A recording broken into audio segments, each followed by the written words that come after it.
aking mag-ama na nakaupo sa harap ng manibela.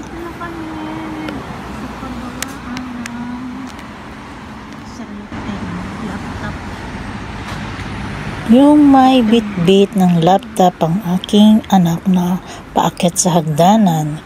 Kami ay napasugod dahil sa kanyang sumabog na laptop habang siya ay naglalaro ng game. Wala kasing pahinga ang kanyang laptop. Pag nandito siya sa bahay, ay naku po, hindi mo maawat-awat mula umaga hanggang sa matutulog na siya. Panay pa rin ang game niya, kaya ayan tuloy ang nangyari.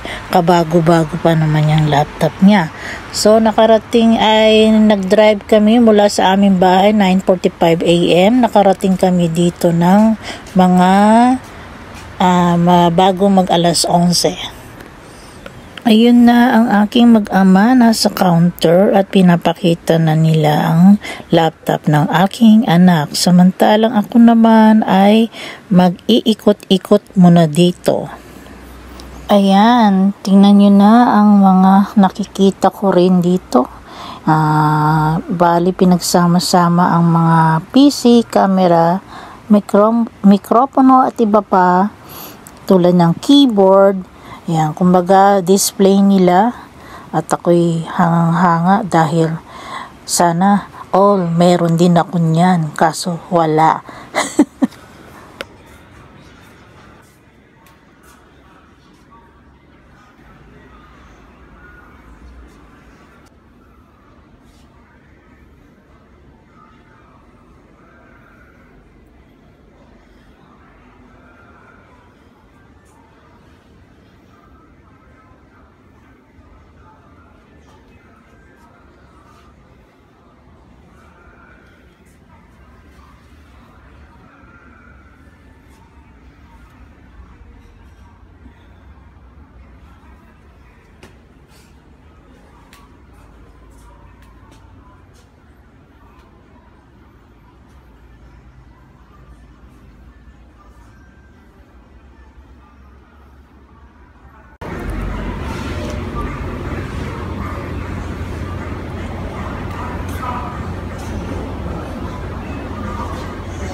Ayon sa aking mag-ama, it takes 1 week bago matapos ang pag-repair sa laptop ng aking anak at ito ay ipapasend na lang nila sa aming bahay pagkatapos.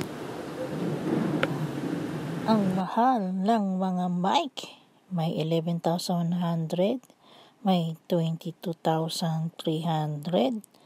Ang gaganda ng mga mic pero sobrang mahal.